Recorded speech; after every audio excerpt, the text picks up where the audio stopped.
Hello, hello, hello. Welcome back. We got another game coming up for you. I'm Kyle. This is Lizard. Hello. We had some sick music there in the intro as well. All right. It's cool. I actually really dig the soundtrack. It's funny because you do so many events in so many different places, and always like the filler music is different. It's different, like the vibe, like Dream League is playing meme songs or whatever. DJ Special. I can't get it out of my head, man. The Fat Rat shows up every once in a while. I mean, dude, I am waiting to be at a club one day and have the like the Witch Doctor song remixed drop. I feel like it would just be. I mean, that song is good, dude. Like, I wouldn't be surprised. Anyways. It was like one year at TwitchCon, I remember at the after party. I can't remember who was DJing. He was actually terrible. Sorry, but I'm not going to name his name. But he played Sandstorm, and literally the entire everyone is just like all of a sudden dancing, and then they go back to not dancing after it's over. But I digress. So one song at least made it happen. We are already almost through this draft, so let's break it down real quick. We got Empire versus Black Hornets Gaming. All right. Black Hornets Gaming, man. I didn't watch competitive Dots ever since the major for like a week, and they've been uprising, it seems. They've been doing well. We have Pikachu. We have LOL question mark. The famous man. I have no clue who he is. You don't have to say anything, right? You just type a dot in all chat, and just that's it. Exactly. He's making it easy for himself. Palantimos and Cheshire Cat, however, they've been around for a bit longer. Cheshire Cat, obviously, the oldest one, the veteran of this squad. Hey, dude, I remember scrimming against him back when we were, like, right when I first started playing Dota. That old Power Rangers stack. They were one of the only European teams that would play us, and they played us so many times. Really? Like BO3s every day. Like I never brought this up with you, or like when I played in My Insanity 2014, we screamed complexity. I think you weren't in that stack back then. 2014. I don't know. I don't remember. We won like when I started. I remember playing against that team. We won so hard that we didn't want to play with NA any longer, like at all. That NA sounds was like so some bad of our back first then. scrims. To be fair, you guys probably like the first real team. We were playing like pub stack. We were really bad. We had just started playing Dota. But anyway, we're getting in deep elements of this draft. Really cool way for BHG to draft. They open with the Oracle. And then Darkseer plus Bat. Yeah, this Bat probably position 4, right? Then you have the Darkseer. No way of taking down the Iron Shell or the Sticky Napalm, which is pretty good. It's also great synergy with the 2 cores they selected, which is part of why I like it so much. Yeah. Oracle DP is probably the best combo as far as like a support core. Oracle Terrorblade. It's similar, right? Yeah, but I like DP more because you can heal yourself. If you just get the ult off on DP, he is not going to die. I have to agree. Like Oracle plus DP is the old classic. It's like the duo that's so good. At the same time, you have the Jug with the healing ward, with the DP. I still feel like they lack a little bit of frontline. Perhaps the Darkseer, if he itemizes in like Crimson, Greaves, stuff like that, he can be the one. I have a feeling like they have what's necessary to push, but it can easily fall apart if they don't like position themselves perfectly well. Oh, right. Wow. That's what I'm talking about.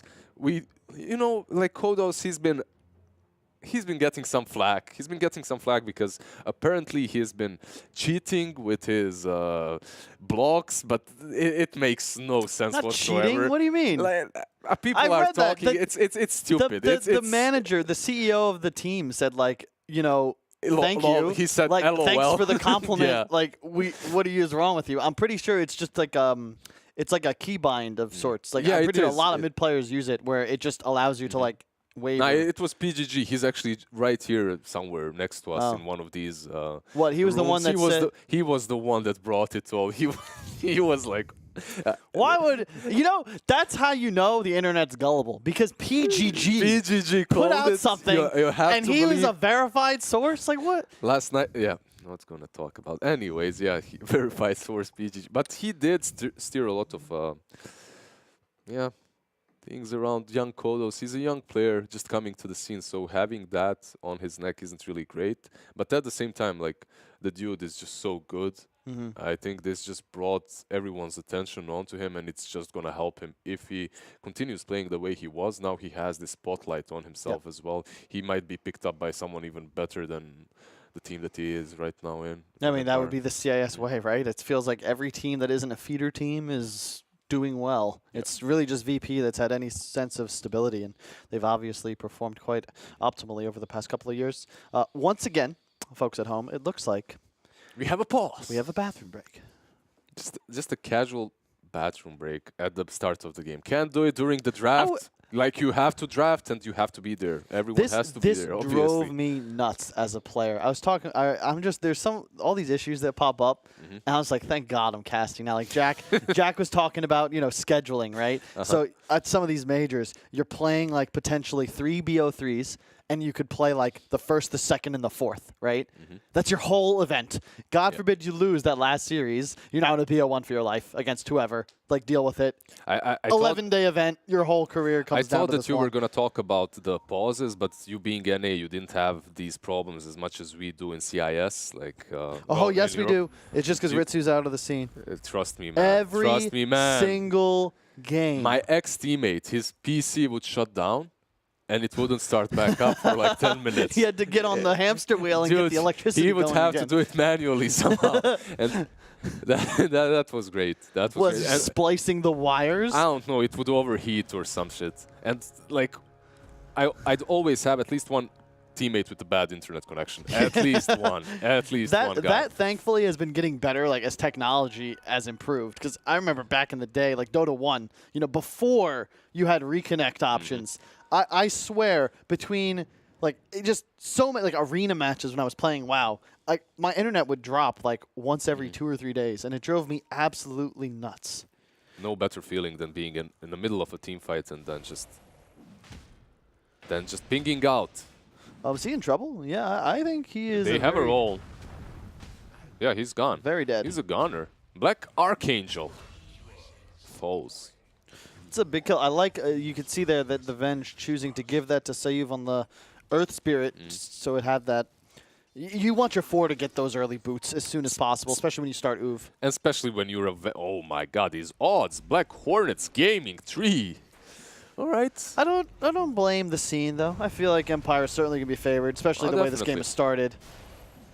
Oh my God, Cheshire Cat, he's trying to run away. Is he going to be able to? It doesn't look that way. The roll is going to come up in 5 seconds, and after that is there. Oh, Kingar, like he has 5 stacks. He can't really follow up. He's in look back to the lane though. You see Bat actually under tower just hitting Terrorblade for 1 billion damage per hit because he's got like I think 8 stacks on him. This roll, does it work now though? You got Sunstrike. Sunstrike!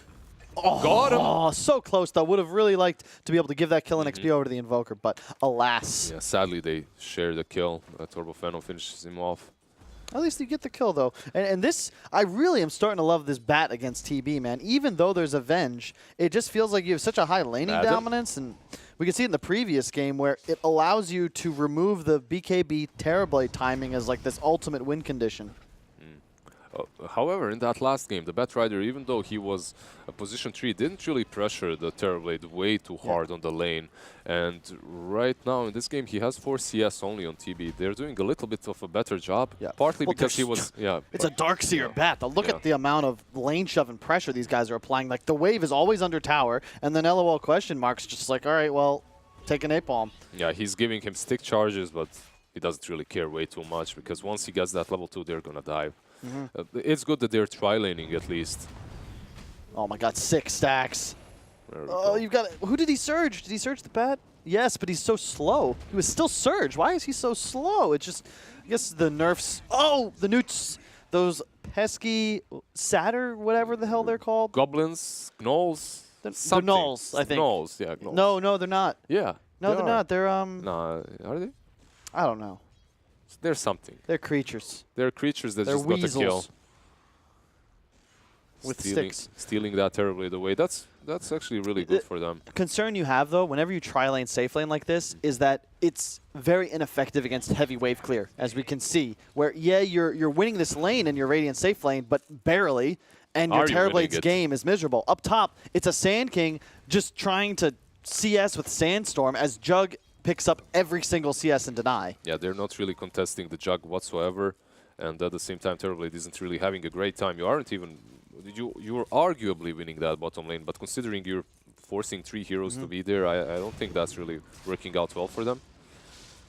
Madden, does get out. And everyone in the CIS scene knows this, of course, but I was actually unaware until very recently. But Pikachu is actually the twin brother of Iceberg. And they fight. Yeah. And they fight. And they do not play together because... they fight. Even brotherly love cannot make your 1 and 2 position not angry at each other. I don't mind, though. It was cool, though, because it was announced on April Fool's. And I just was like, yeah, okay. Nice try, guys. Nice try, but it's actually true. It's actually Pikachu. What if he would call himself the Titanic? Pikachu was actually playing mid a lot, so maybe that's one of the reasons Maybe they're both mid players. Yeah. They play the same style and roles, so it does make sense to be on separate squads. And bottom lane, you can see still trying to pressure here is Empire, but just it's so difficult mid lane. Pikachu diving onto Kodos. Is this going to be enough? The Fairy Fire pops the tree to try and stop, but... Yeah, try to block the vision of Pikachu to run away, but doesn't really... Dude, he is getting stomped in this mid lane. I did not think DP was favored like this against Invoker. There wasn't any pressure either. I think she's favored until Invoker gets a few levels, right? But right now it doesn't seem that way, at least. Invoker is struggling hard on that mid. Interesting. I might watch this replay to figure out how it was done. It's interesting though, because Kodos, one of his heroes is Invoker. He either plays these cheesy heroes or high skill cap heroes, and Invoker is definitely one of those. One of both, I would say. And you got initiation here, 3-on-2 onto the rune. Crystallize going to pop the meta. Dream Darling going to pop the meta. Takes out the bat. Surge away. Will not be able to collect that extra kill.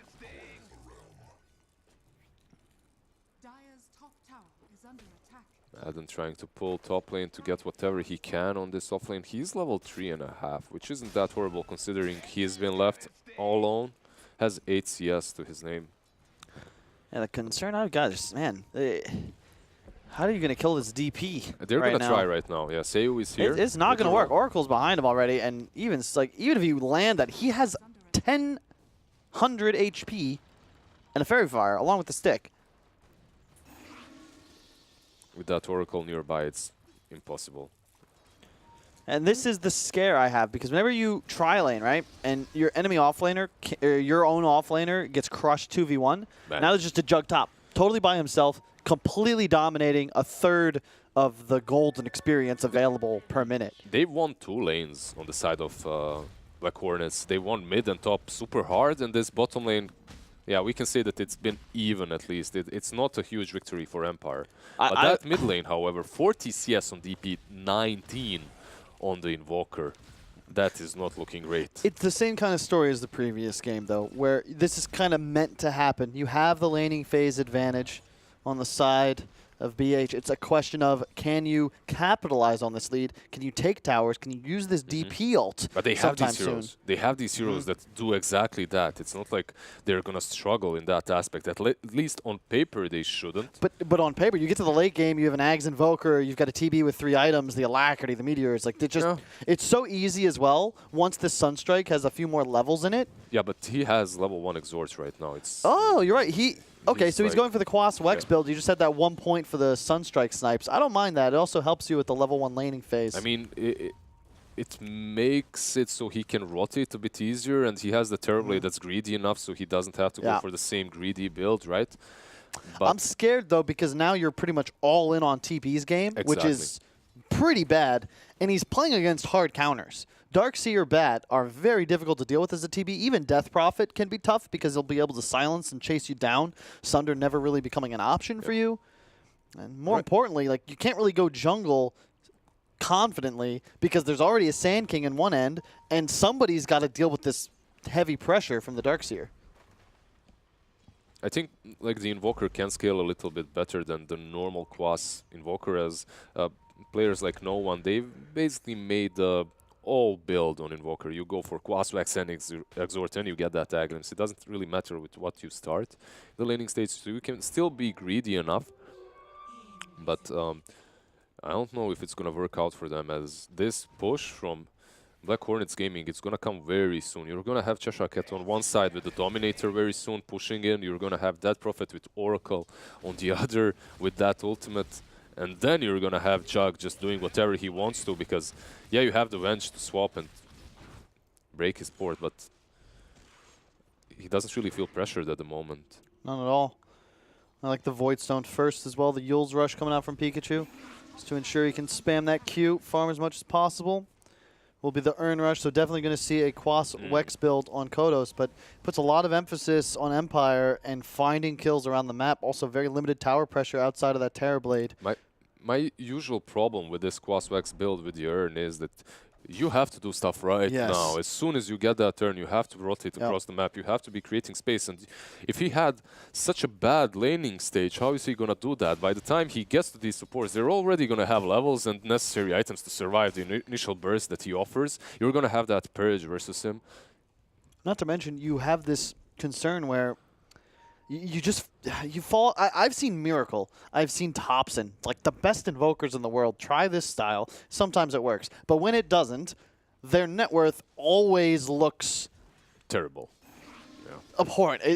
You're like, wait, this is Miracle Invoker and he's 5th place? Like, what the hell's happening here? But it's just because of the way this build works. If you don't snowball, you're not buying a Midas.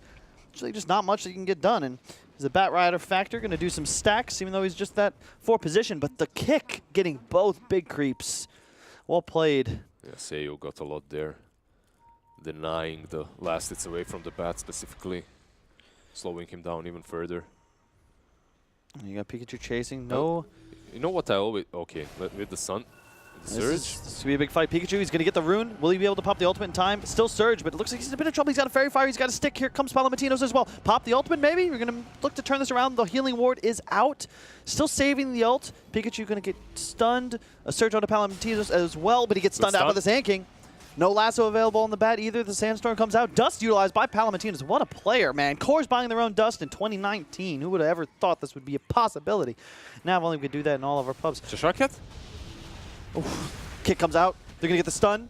One more kill. Cheshire Cat goes down thanks to the EMP. This was a huge clash for very little for both sides. I mean, I expected that Prophet to die there, but they just have no damage for her. Before the Sand King came in, absolutely no damage. Even with the Invoker, with the Terror Blade, they couldn't take her down. There's another issue about this Quas Wex Invoker, is that usually it's to counter... You already have the damage, right? Quas Wex gives you that team fight advantage, the counter initiation, the combo break.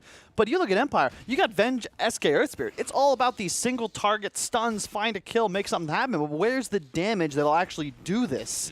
Until the much later portion of this game. When the Terror Blade gets online and all that. Yeah, well, Earth Spirit, arguably, he has powerful Magnetize, right, for the team fight. It's just more, my point is you have the disable, but you don't have enough on top of those stuns to find kills. Much like we saw Alliance in the first game today, where you're just stun locking people 100-0. And Palomatinos as well going the drums build, so certainly going to see a more accelerated pace from this dire lineup. That ultimate from that Prophet used on the bottom lane, he instantly ports mid to out-push. Creates a lot of space because Jug, that you just mentioned, with those drums, he doesn't really, like, it's not Yasha raid bans into Battle Fury. You don't really farm as fast. But he's going to be able to stay on this bottom lane. Pressure Maiden. Nice play. Oh, he's got him.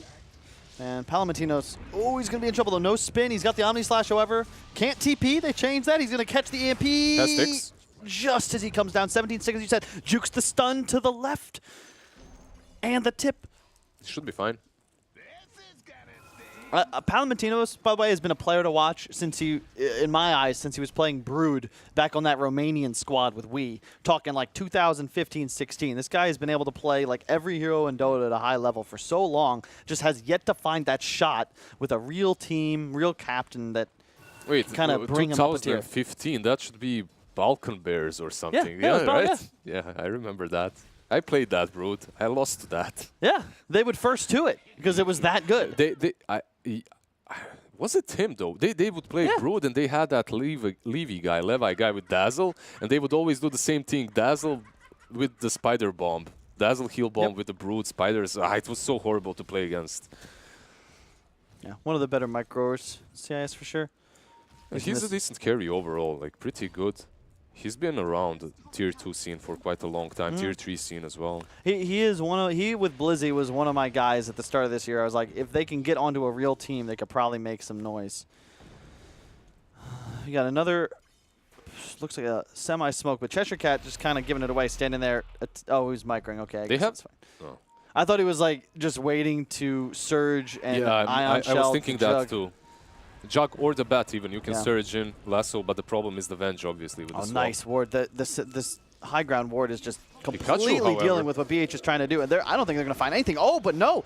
There's the Yules into a silence. No, does he even have it skilled? No, there's no Sunder, so you can just chase forwards. They're continuing to pursue. They're going to dive tier 3 here. Silence comes out onto Invoker. Just keep going. There's the net from the creep thanks to the Dark Suit. Do they have Dust? Do they have Dust? Doesn't even matter. He's dead. They just dove at tier 3 with tier 1 alive. Like, this is the fact. Like, you can have these heroes that do well a bit later on, but they've been crushed so hard in the laning stage that they're diving them on the tier 3. This time around, but Madden was on Dead Prophet, pinging him, pinging, but no one gave a damn. The thing is, though, there's no objectives taken. So that's the silver lining here for Empire, is that, yeah, you're still in a position where you cannot fight, but the Jug went drums, this DP went a Yules. Like, they're playing this fast, and they're finding kills and not objectives. So this mid tower's alive, the top tower's alive. It's not as if the game is by any means out of control. Their jungle is still free. Bottom line is they still have space to farm, even though they're very greedy on Terrorblade and Invoker. They still actually have the map that they can utilize in their favor to get the network that's necessary for them to fight. Well, Black Hornets, they need to do this, what they're doing. They have to push. You can see Ancient stack is cleared. That was a triple. Nice farm for your Terrorblade here. It's just about buying time. Runes have spawned. 3 going this way of Dire. 1 to Radiant. See items coming out. There is the Drums Yasha into Maelstrom build. Like the other alternative I like to the Yasha Battle Fury. I think that if you go for the drums, it's like you want Yasha immediately because of the way move speed stacks percentage-wise, and then you just can't go Battle Fury. It's too late, so you go for the Maelstrom instead. I'm a big fan. Maelstrom helps you farm as well, and overall, it's another way of dealing with Terrorblade. Yep, and it's also just better to play around the draft. You're trying to play fast. You're trying to just get in there with an Ion Shell on you, make space for your bat, for your DP to help you win these engagements. And there is the Javelin complete. Look at the Invoker network, though. This is the concern, right? No Midas, no Forged Spirits, no Sunstrike to snipe kills, so... And he isn't really doing anything on this map, right? Like, you have this position 2 that's supposed to be creating space with this urn, that's supposed to be making plays, but right now he's basically stuck on his side of the map farming, and he doesn't even farm that fast or that well. Madden? What? Same frame. All right, that was something I haven't seen in a really long time. Yeah. If you hit the same frame with spells like Lasso, Laguna, Finger, you just get that Sand King immunity, and immediately you're gone.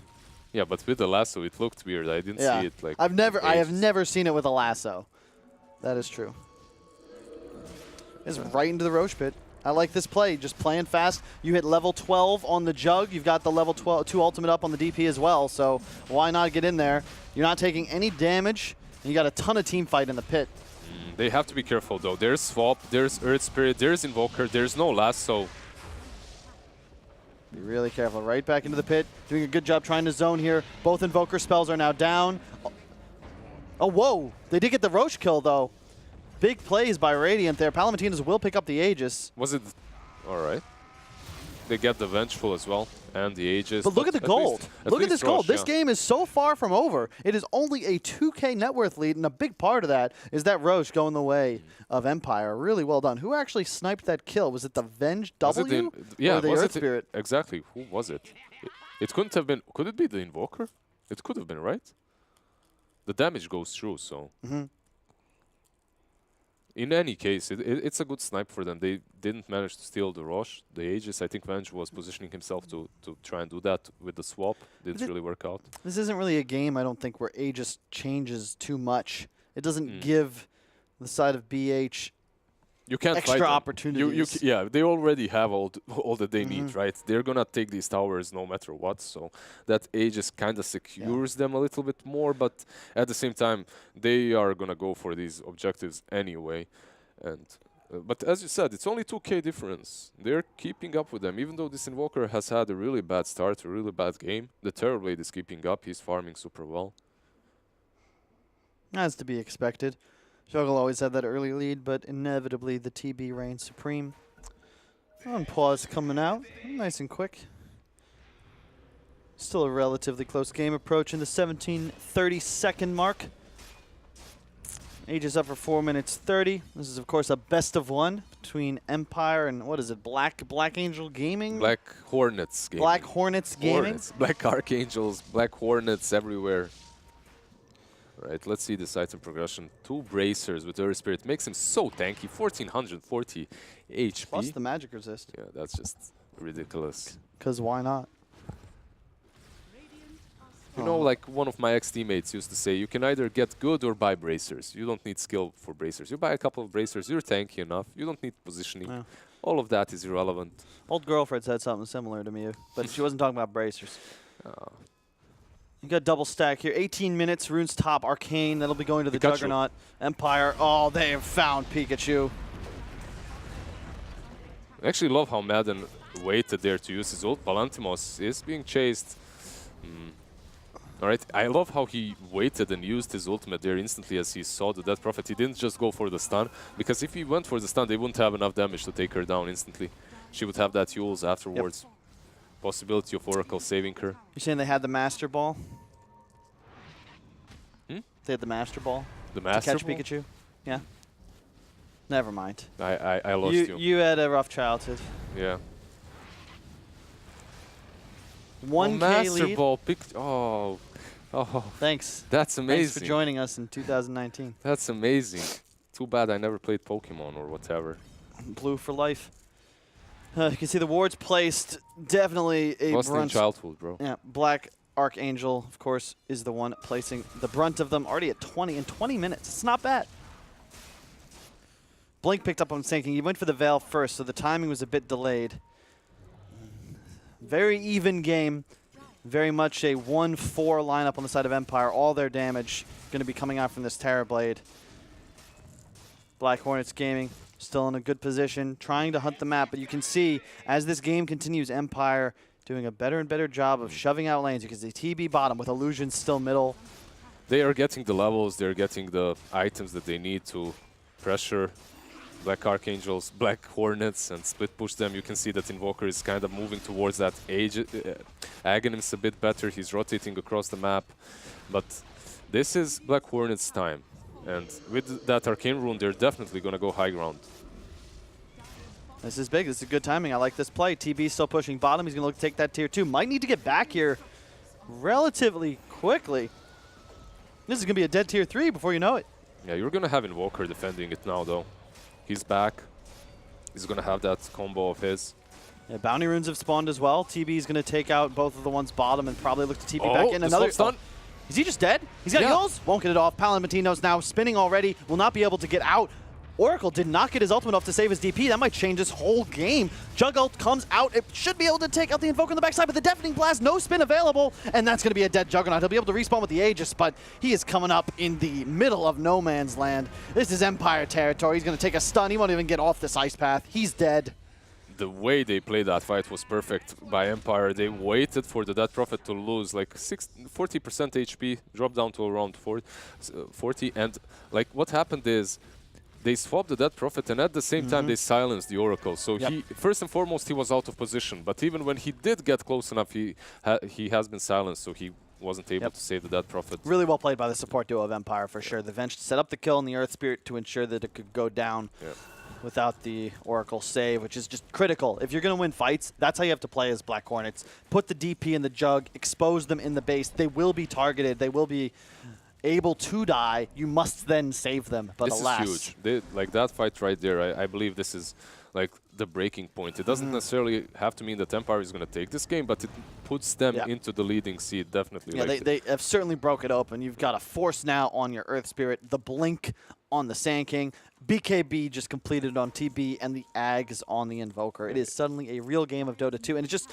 so unfortunate. You just finished the mech on your Darkseer. Invoker had a Blink that never got to him in that engagement. Or not Invoker, sorry, but the DP.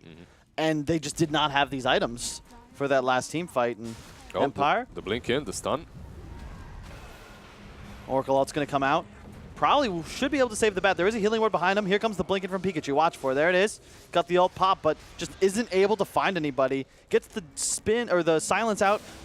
3-man tornado coming out from the Invoker. There's the combo break we've been waiting for. So he's in a lot of trouble. Get the lasso, but I don't know if it's going to be enough. There's still a swap ready if he wants to use it to save his ally. Oh, Dream is here with the BKB. He's whacking them from behind Pikachu.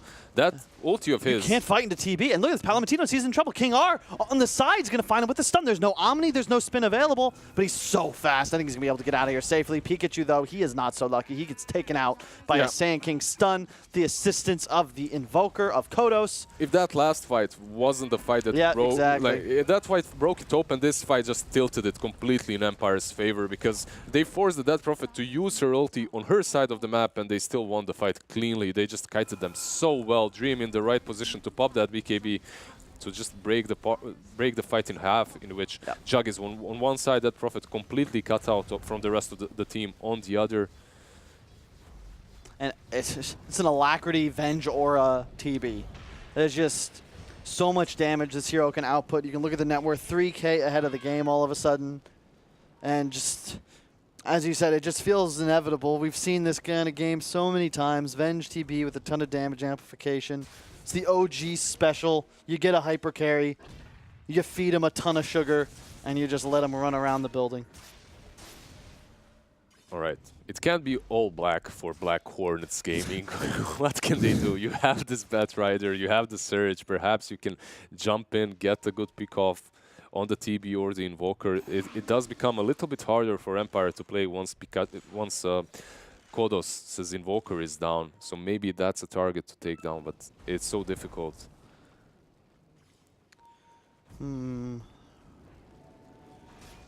Yeah, not just that, but like the Invoker Sand King all of a sudden become relevant because they get these core items up. It's no longer just the TB show. You can tell with like just climbing the mountain, always a good sign when you're playing Radiant. TB, Dragonlance, Scotty BKB, is the next choice, man. He's just, once that Scotty comes out, probably about just in time for the second Roche. They won't have damage. It's just going to be irrelevant what Hornets have got. It just feels like the Darkseer needs way more items in this game. I remember, you watch Universe or Zai back in the day on this hero. It's commonly top 3 net worth, often jumping up all the way to first. It's even seen Zai have a couple games like that when Yapzor isn't stealing his creeps. But when you're playing with like just Hod Greaves, it's so hard to use your hero to its max capacity. I mean, no utility he's really. pressuring them a lot with this build. He's been one of the heroes that enabled them to take down these first towers, and but after that you definitely do fall off very fast. It's because they've been trying to make so many plays. They've been together, like they've just tried sticking together, moving as a team, as 5, which doesn't really give the Darkseer the opportunity to split push to get his items. And right now they're suffering because of that. Empire. This is great. I love when they do this.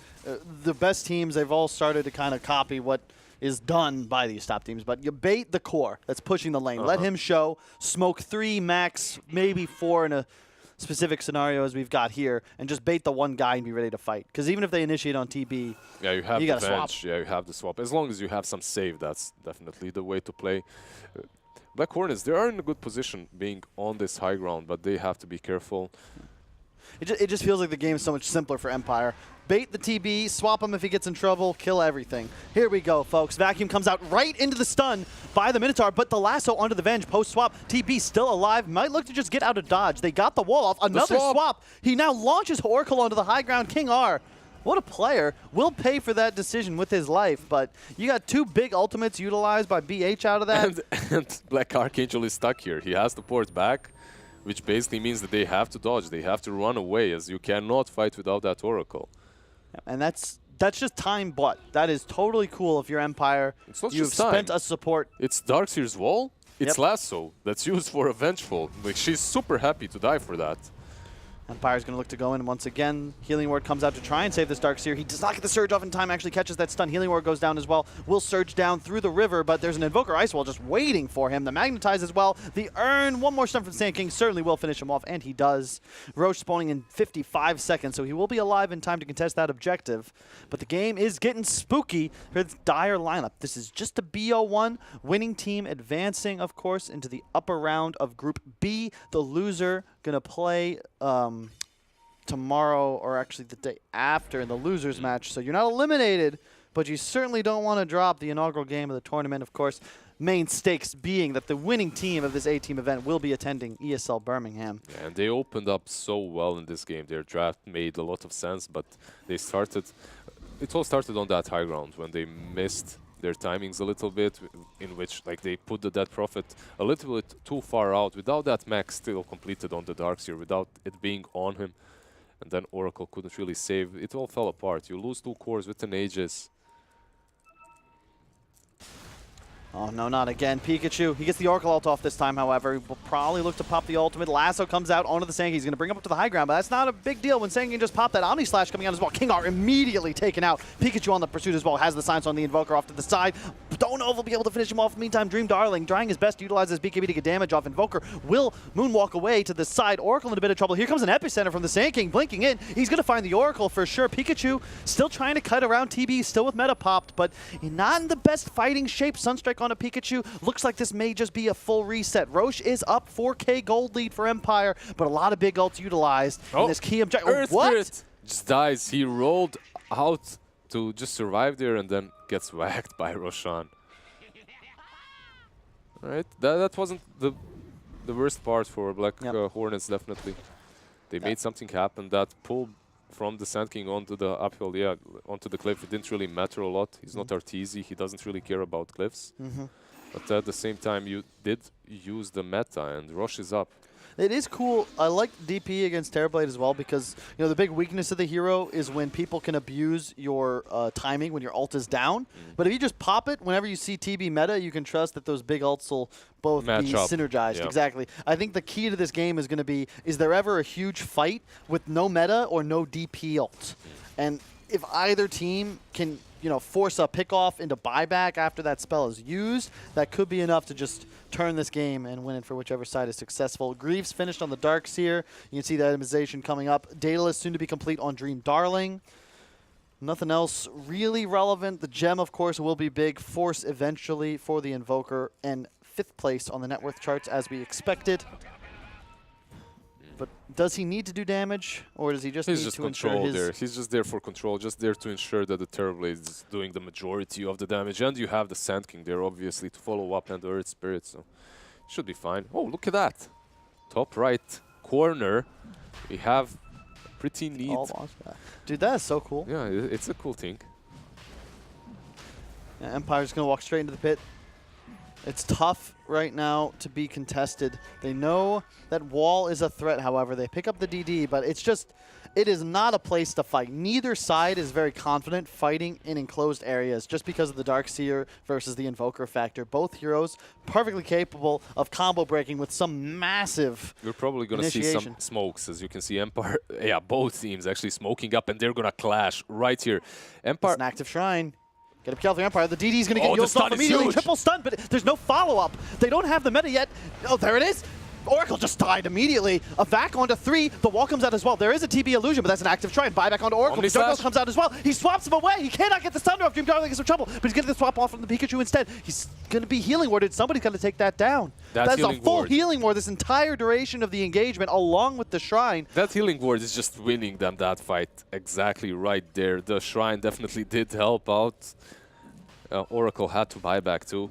Yeah, meta's still up, DP ult still up, but neither side very confident taking this Roche engagement. There's no Venge, it's 4 on 5, but this is an Invoker in the pit, and here comes Sand King as well. They're going to open up right onto Pikachu. He gets Meteor blasted down, dies in the pit. Palamatino's going to spin away. Buyback onto the Death Prophet. He's going to come back in as soon as he can. Lasso out on the TB. He's got no Sunder. He has no Sunder. He's going to try and run away. Another nice stun from Madden, but he's going to pay for that with his life. An Ice Path on top. That's the gem on the deck. Somebody's going to be able to pick that up. Dream Darling, he gets the Sunder off. It's cooldown. He's got Mant up as well, but will it be enough? He's trying to kill Palantimos before he goes down, but no, the Mjolnir procs. Another triple stun. For the buyback on Sand King. The Veil, the Sandstorm, they might actually be able to take out Pikachu once again. He's got no Yules. Blinks. So many buybacks on the side of Black Hornet. I believe they bought back pretty much everyone in these last 2 team fights. And now they have to go for this rush. Terrorblade is down 50 seconds, no buyback. They have to at least take the Aegis. But look at Empire. They're going to go back, I suppose. This is still the modern show, man.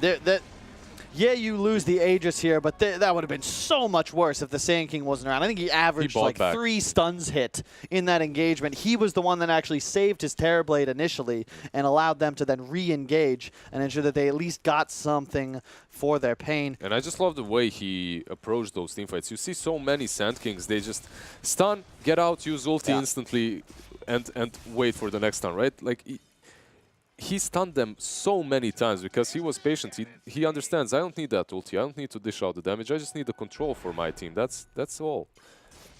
But those 3-man stuns, time after time, just creating the difference for Empire. Indeed. 4 minutes on the Aegis, however, for Palomatinos. You can see the Mjolnir doing some serious work. Another reason I love it in this sense is there's so many abilities that are going to proc that Mjolnir active. You've got the Sandstorm, the Magnetize, the TB illusions. Like, you're going to be doing so much AoE damage to these illusions just thanks to this item, so long as you're taking a mediocre amount of damage from with the attack any of these speed sources. as well, and the new Omni Slash, the way it has been changed, that attack speed definitely benefits him so much. Will they be able to kill this creep? It does appear so. Nice 200 gold going the way of Madden. Still a 3K net worth advantage on the side of the TB versus the entire game. However, that is less meaningful than when he was at 13-5 versus 10 on the Jug. It's getting to a point now where you've got to be a little spooked. The team fight of Black Hornets is getting scary. They have a BKB piercing disable. They've got the DP, they got the Oracle for the save, and the Basher, Jug, he's about to hit level 20 as well. And that Basher is coming up, which is going to make it a little bit easier for them to take down the Terrorblade or the Invoker, whichever he jumps on first. There's a Crimson Guard actually in store for Batrider. Once he gets that, those illusions don't hit nearly as hard as they used to.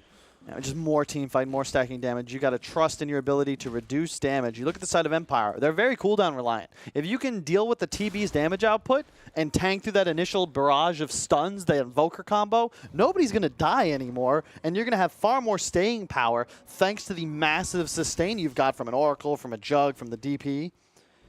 Mech finished on the Sand King. Nobody has a Vlad's. But losing it. There. Interesting again, actually, that they aren't buying Vlad's. Second game now in a row. Teams refuse to buy it. Like in this game, Darkseer or Bat, if you're going to buy Crimson Guard, you can get the Vlad's first. On the side of Empire, that Sand King certainly should have purchased one at this point. Him or the Venge or the Earth Spirit. Or the Earth really. Spirit, Somebody. yeah, all three of these heroes. Vengeful probably is the easiest for him to get it. It is by a factor of like 3, the most efficient item in a 5-on-5 team fight for the gold. For what it gives you per dollar, it is incredible, and y'all should be buying it. Help. Daedalus completed on the Terrorblade in that last fight as well. Now he has an ultimate orb moving towards that Skadi. He is scary. He hits super hard. Even with everything that Palantimos has going for himself. It's going to be a very tough time. Like the Shiva's out now on the Death Prophet. These TB illusions are going to immediately explode, and it looks like Empire, they're going to need to try and protect TB and just kind of keep him out of the fray so he can just safely hit on structures. Look at how deep he is right now. They're all around him, so he's not really afraid. He's got Avenge on his hill as well. Yeah, and he sees Jug on the bottom lane, so... Well, that's a good way to take down the tier 3. Is he going to get it? Big. Yeah. It's really nice. That's and now big the for shrines, yeah, the shrines are opened up, so it creates the game much more simple for Empire. Smoke though, here we go. They're going to try and get away out of the shrine, not actually take this engagement. They don't want to do it. King R though, oh, just not enough. 4 steps. Seiyu, lassoed. They might keep him on the low ground. He's going to get silenced. Got no force, no glimmer. I do believe that's going to be a dead Earth Spirit, but they did preserve the gem, thankfully. He's going to get another force. The Ice Path, the Yules on top will interrupt the roll, but will he be able to get another one off? Glimmer Cave, so close. Get him.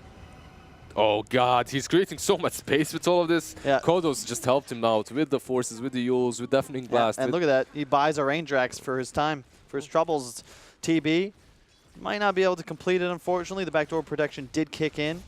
But tons of space made, all lanes pushed, and TB going to go farm, the only one that isn't. Shove it back towards the dire side of the map. We got Roche spawning, and not so soon. So we can probably expect more of a stalled out stalemate until that big objective comes up. It is the Refresher Shard one this time. It's the Refresher Shard. It's also the Skadi that's going to be completed on the TB. Like, that's going to be huge, but there's still ages on the side of Black Hornets. They definitely need to do something with it. And that last time they did try a good thing to fight around the shrine, but they only got 2 supports. I don't feel like that's big enough of an impact for them. You shove them away from your shrines, but at the same time, you're the ones on your side of the map defending. You can see right now, it's 4 of them playing so close to each other while Palantimos is trying to outpush the bottom lane. Terrorblade is the reason why this is happening. You can see these illusions constantly shoving in lanes, just creating so much space for the rest of his team. It's so difficult for this side of Black Hornets to deal with them as well. I don't really have any bots heroes. And TB at this point, you're not really worrying about ion shells anymore. You just send the illusion to hit that creep and it dies in 3 hits. Here comes the smoke. You can see the line on the map. They've got 2 options. Which one will they choose? They know that Aegis is gone, so they instantly smoke afterwards and they go on a hunt. Look at that. Greaves finished on the Sand King. The team fight for Empire is going to be brutal here. Illusion Rune picked up by Palamatinos, but it might be too late. Bat already going to just immediately go down. That's the Crimson Guard gone completely. 80 seconds on the deck. That Bat Rider dying, however, right there, enables Jug to run away. However, Darkseer has been caught. Stun so close. We'll hit him with the slow, but the stun was not going to have the range. They're going to push out mid-wave after they kill the bot Shrine, and simultaneously will converge on this high ground. I don't believe Glyph is available. It is not, which means TB can just walk up and take down that melee Rax. He still has 50% of that meta on, so the range Rax is instantly gone, and the melee with the electricity up. Oh, they're in. They get the back wall. There is a TB illusion active. Actually, I don't even know if it hit. TB doing so much damage. He's going to kill a Catapult. He's going to kill the mid-Rax. Pikachu's just in. He gets Oracle ulted, but I don't know if it's going to be enough. You see Sayu, the Earth Spirit, will die to the Palamatinos Omni Slash, but that's all. 7k lead still for Empire. They don't get the melee Rax. They buy back on the Earth Spirit, and they're going to kite back here. Both shrines have been taken down. I think they're going to play it smart and slow. Look to wait for that 3rd Aegis. Darkseer bought back. He instantly disappeared. He went in to use that wall, but he died like a creep to that Metamorphosis Terrorblade hitting him. He just instantly died. That was disgusting. And you can see the timing of Empire. The difference is that the Jug does not have that super farm-heavy build, the Battle Fury, so he's not really able to get a Butterfly at this timing, which enables Dream Darling to just go straight for the Daedalus. No need for an MKB. He gets silenced, lassoed, and another huge double stomp by the Purple Sand King. A nice vacuum on the combo break, but it's not going to do anything. They don't have the wall. Palamatino spins, but he's running away. Pikachu now in so much trouble. He's got no ultimate. They don't have meta, so there's no real damage from the TP, but a nice swap puts Pikachu right in his grasp. Another stun. And there's just too much damage. Empire takes out Pikachu for the count. He's dead for 100+ seconds. The mid-Rax dies. He does have buyback, but now he's thinking, do I have to? They're going to go back, most likely. There's still 40 seconds on that meta. 10k lead, though. Runes have spawned. That'll make it 12 or 13. They're going to take the waves that are available. It's really well done by Empire. Not quite sure what BH was thinking, though. Like, what, as this dire lineup, I don't think you can even be out of your base in this situation. Especially they lost that fight even without the meta on. That's what's scary. He didn't even really do damage. He tanked a couple spells and then ran away. And they try to lasso him when they know that there's a Venge behind. That's what's worrisome, because now you know that they're kind of breaking apart. They aren't really thinking straight. Oh, Bat's in trouble. Oh, a couple more crits. Might have done it if meta was active. I think he's dead for sure, but we'll see. 5k gold saved up on Kodos. I'd like to see him finish. He's going for that Octarine, it seems. Yeah, I think so. I'd like to see. I want him to finish it before they go for this high ground push. That's so much dead gold on a core. I guess they're thinking there's no Death Prophet ult, so let's just go and push right now. They get the wall off on the bright target. Does hit Dream Darling, but they're going to once again, they're just backing away from this Darkseer wall. The tornado comes through, but the Sunder's off for free. Now a Cataclysm coming out. It looks like the Oracle will save the Death Prophet. Jungle comes out as well. There's going to be a swap. Dream Darling in some trouble. He has no Sunder, very low on health, but he's going to start beating Palamatinos. The spin comes out. Will it be enough to take down Dream Darling? It looks like it could be the magic damage. Yes, it is. And Earth Spirit with no buyback is going to look to man up on Jug, but he's going to go down. Takes the bash to the face. He's dead. Terrorblade is bought back. Palamatinos, you got to be careful. He's going to try and get away, and he looks like he may succeed. The Healing Word Selective going to be taken out by King R. Terrorblade, however, bought back. He bought back. Death Prophet does not have that buyback, and Oracle neither, so it's 3 versus 4 right here, right now. I like that decision. Even with no meta, it doesn't matter. He's still going to do the brunt of the building damage. He can just get right in there with an alacrity. They can't outpush, can they? There's no way that they stop him. They don't have these long-range spells that are going to slowly chip down Dream or Invoker, so he can just go uphill and hit. And that's exactly what he's going to do. You see the Mjolnir popped onto the Bat Rider. He's going to run in, try and get physical, deal with some of these creep waves. But he's going to take a stun to the face from the Sand King. Palantino's going to spin in, but the Bat's already dead. A nice Vat comes out, but again, no wall. Empire have avoided any sort of engagements around this Darkseer wall. They wait for it to dissipate, and they walk right up the high ground. And Cheshire Cat, sure, you might have Greaves, bro, but there's nothing he can do here. He's just sitting here watching.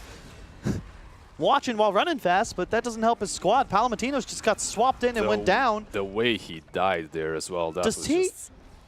He has buyback, right? He does. He's going to come back up, but now Cheshire Cat's dead. He has no buyback. What? There is Oracle, and he has ult, so perhaps you can send that Jug in and save him with the Oracle. But they're going for drone now. They're going to lasso, but this game just feels over. Cataclysm, Sand King ult. That's it. He has no buyback. If they get him right here, they should. Dude, they're getting everything. What even just happened? It felt like Empire just casually closed out a game that looked close. It looked and close, and then it didn't. Yeah, the feed train definitely did happen. That wall was good. They caught the Terrorblade in it. They did take down that Terrorblade in the last fight, but it didn't matter. He saw exactly what he needed to do. That's buyback and go back into the fight. Because it's like the hardest part about playing carry is being able to recognize situations like that as fast as he did. You see a lot of the top tier carries do it, of course, where you realize, look, the one spell that really stops me from being able to win this game for my team was just used to kill me, in addition to the Omni Slash. If I just buy back... And the Death Prophet ult. Yeah, it's tough. It's one of those rare scenarios where it's like, okay, I can buy myself this window to win with my buyback because I know I have this 100 free seconds to go do some serious damage. Yeah, you spend a lot to do so, but it's trying to win the game, right? Not just prolong it. And I really like that decision by him. No, it looked a little bit scary for me at first because I saw that Prophet had buyback, but at the same time, what does it matter? No ult there, and he just buybacks. They fight 3 versus 4. Yep. And same with the Jug. The problem with these heroes that are fighting as 3, you have the Jug, the Venge, like they don't do anything, and the Bat, right?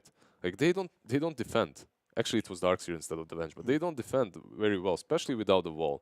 You don't have this long-range spells that can shove them away or delay the push at least. Once you buy back, you just go for those Raxes and you don't care about the Jug. Jug, he tried to approach. Instantly, he got swapped in and killed. So that's the TB factor, right? Where, yeah, you have no meta, but you're still doing just as much damage to buildings. Yeah. Death Prophet, Jug, they're not the same heroes at all. Their damage output is not the same with these big ultimates on cooldown. Well played by Empire. They're going to close it out. We got one more game to finish off the day that'll be coming up on this stream in about 10 to 15 minutes. You're watching the GG.Bet Birmingham Invitational. I'm Kyle, that's Lizard. We'll be back in a few minutes. Place your bets at GG.Bet. Most popular esports titles. Deposit with convenient payment options. Cool mini games. And 24/7 support for players. Sign up now for the best esports bets at GG.Bet.